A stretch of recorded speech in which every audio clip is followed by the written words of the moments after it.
At junctions, do you need the clutch up or down? Well, that depends on the junction.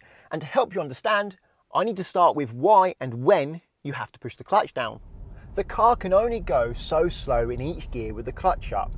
In this car, it will go as low as 4 miles an hour in first gear and as low as 7 miles an hour in second gear, as I'll show you now. I'm off the gas, letting it slow down, and when it gets to about 7 miles an hour, it will continue to pull me along. Sometimes it drops to 6, but then it brings me back up to 7.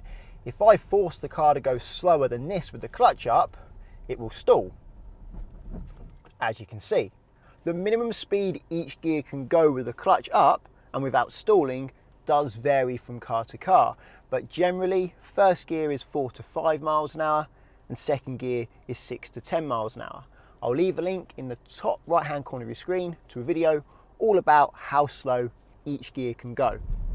With that in mind, I need to press the clutch down when I get to this junction because I really can't see, and if I try to keep the clutch up I will stall. Having the clutch down allows me to go slow enough to improve my view safely as I pull out. But with this next junction on the right, I can see quite well. Therefore, I can keep the car moving at about 10 miles an hour, which means I can be in second gear with the clutch up and roll into the road without needing to stop. So essentially, if you need to go slower than about 5 miles an hour, you will need the clutch down, but if you can stay faster than that speed, you can stay off the clutch. What most learners do though at some point during their lessons is decide, you know what, I'm going to press the clutch down every time I get to a junction or every time I need to slow down just a little bit, because sometimes I need to press the clutch down, so why don't I just press the clutch down every time, therefore I don't need to worry about it. But that's a bad idea. For example, I'm going to turn right into this road and I'm going to keep the clutch down now as I make the turn. I'm going to have to lift the clutch up as I cross the path of traffic, which isn't the safest thing to do. So I've got the clutch down now, so I'm going slow enough for the turn. I look into the road, make sure it's safe, go to make the turn, lift the clutch up and whoopsie daisies, and now I'm stalling across the path of traffic, which isn't very safe, and I have to get the clutch down, get first gear and recover that. Luckily I'm experienced, so I can recover that quickly. But if you stall there, you can get into trouble. The reason why I stalled there is I accidentally left it in third gear. It wasn't really an accident, but it's just to show you what could go wrong. Whereas if I was to do that accident on the way to the junction, at least I would stall in my lane, not across the path of traffic.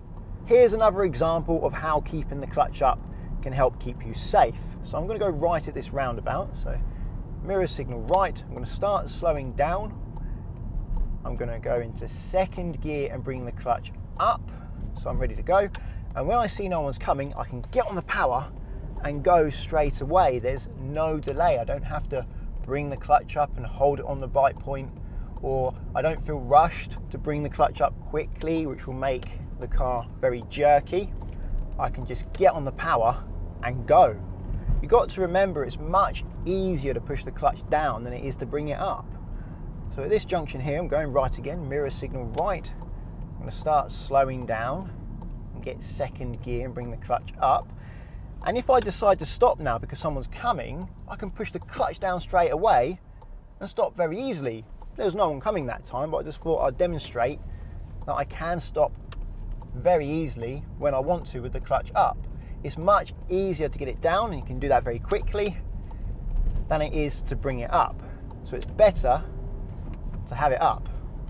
Having the clutch down uphill can make things even more difficult. I can actually keep the clutch up on this junction and do it safely, but I'm going to push it down, and now when I'm trying to get going, I've got to use the gas and the clutch bite point, and that takes a lot longer for me to get going on that roundabout, and that's going to make it harder for you to make decisions. And the reason why having the clutch up makes it easier for you to make decisions is because there's less time for you to get going. And if you've got the confidence that I can get on the power and get going, you will find it easier to decide whether or not you can go at a junction.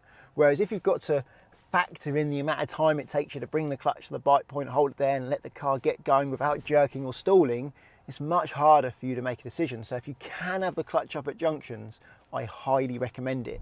Keeping the clutch up as you're approaching a junction downhill can also help, because when your clutch is up and you're in gear, the car tries to stay near the bottom of the gear, so that can help keep you slow and stabilize your speed. If your clutch is down, you'll be speeding up towards the junction as soon as you come off the brake, which will mean you'll have to have a lot more control over your brake as you approach the junction. So essentially, have the clutch up for as much as possible when you're driving. When your clutch is up, it is easier to control the car. Yes, you can't stop with the clutch up, but don't worry, it's very easy to get the clutch down when you do need to stop. I do recommend covering the clutch if you feel you might have to stop soon, just so it's ready to go down, therefore you won't stall.